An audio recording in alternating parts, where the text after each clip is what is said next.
my lovely little loan sharks, and this is trivia about all the different species in Helluva Boss. We're going to be starting off with sinners. We're going in order of rings because why not? So, the first fact about sinners is the X's on spots of death. For example, all over Miss Mayberry's neck/torso and on Alistair's forehead. Next, most of them are humanoid and retain features from their life, but also from their cause of death. They originate from Pride, and unfortunately, due to Has-Been Hotel's pilot not being as canon anymore and the series releasing in January, we haven't got a lot of info on them. Next, we have imps. They're the most abundant species in this show due to the main characters being them. One fact that I'm pretty sure you all know is that they all have white spots for scars. However, did you know that pale or darker reds are used for skin conditions, such as vitiligo? I really hope I pronounced that right. Wrath imps are burly, while imps from other rings usually take jobs in performance, as seen by Fizzarali or any of the imps in the Greed ring, as well as Blitz and the other imps from the Pride ring. Moxie and his family have jobs in the Mafia, which slightly counts. Next, there's the fact that Fire Toad is used as a slur against imps. We all kind of knew that one. Imps can have scars, however, some scars can be purely cosmetic. Since white patches are scars, that means that the freckles on Moxie's face were likely added soon after birth as scars that would be cosmetic for his future. Next, imps can have as few as 1 horn and as many as 5.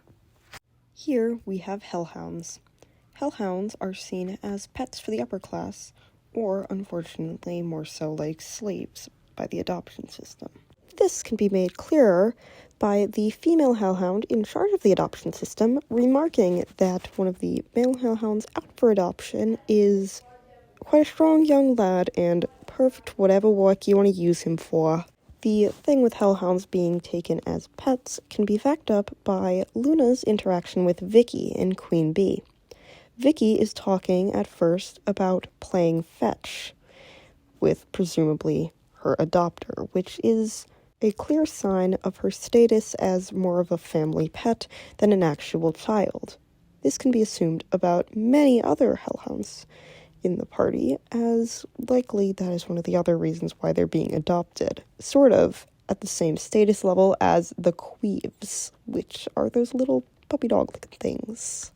Next, because this is actually a pretty common theme of the video, we're going to be going over the scar colors for hellhounds. They're seen in the show to have light pink and sometimes red scars, unlike other species in Hell. Next, let's talk about racial slurs. Please don't take that out of context, because that sounds really bad.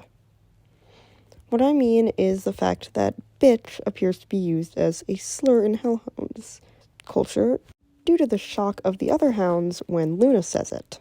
That's all for hellhounds, so we're moving on to my personal favorite and the thing that I personally address you guys as, loan sharks.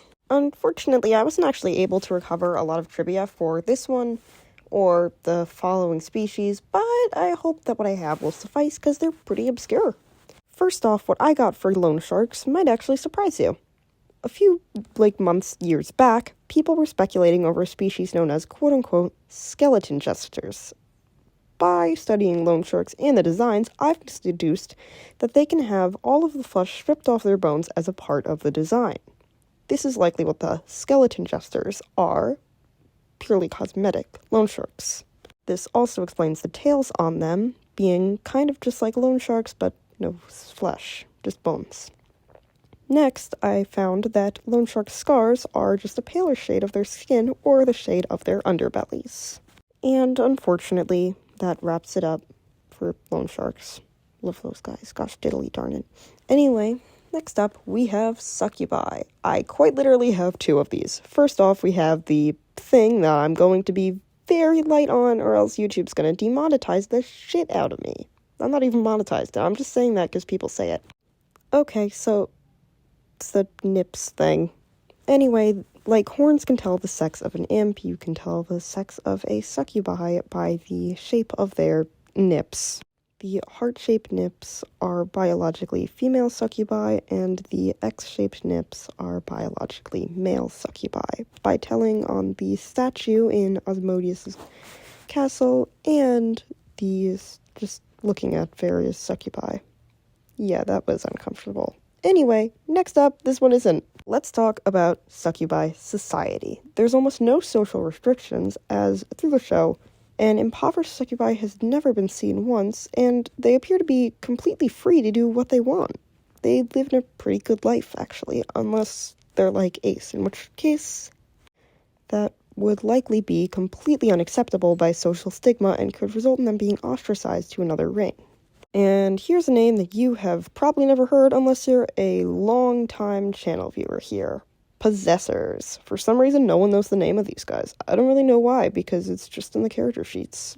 Anyway, possessors we unfortunately don't have a lot of information on, except for the fact that they're bioluminescent. They glow in the dark, like a glow stick. Next, there's also the fact that they live in, most likely, an isolated ring using runoff water from lust. This is why most possessors are so apprehensive and culturally confused when they encounter other species. Per se, the woman in episode 4 of season 2, I mean. Anyway, what I noticed there was that in that episode, she clearly had a sense of superiority, which can be explained by the fact that other species cannot survive in envy. This could be due to extensive water being run off from the rain in lust, sort of like a drainage system, per se. This could create an ocean which would probably be purified to match envy standards. And bam, just like that, we're on to Baphomets. Baphomets can have snakes for tails or tails like imps, and just like succubi, are wealthy utopians. They live in a society that appears to be devoid of poverty, as well as having quite a bit of freedom in what they choose to do. And, yeah, I know that wasn't a lot, but Goetias, I actually have some for this. Goetias can have children that are other species than what they are. Say, this is being shown by Paimon referring to Stolas as the owl boy, insinuating that he has children of multiple other species besides owls. The next is something that Vipsy herself has stated on a stream, that Goetias are more powerful than overlords. Next are the fact that the bird Goetias have hollow bones, just like real birds, which is why they can move so quickly and are very lightweight. If they had larger wings, they would most likely be able to fly. Some Goetias, as stated by Vipsy, are not all birds, and some are a mix of animals. However, they just haven't appeared in the show yet. And bam. Just like that, we wrap up our Helluva Boss trivia. Today, I would also like to announce that we have a Discord. It's in the description. Also, if I missed any trivia that you know, or just any trivia about the show that you know at all, please tell me. I love trivia. Thank you so much for watching. You guys are awesome. And really have no idea just how much your consistent support and kindness really means to me. I love you guys so much, and honestly, just thank you so much. Also, one of my buddies from school wanted a shout out, so Stella! Shout out!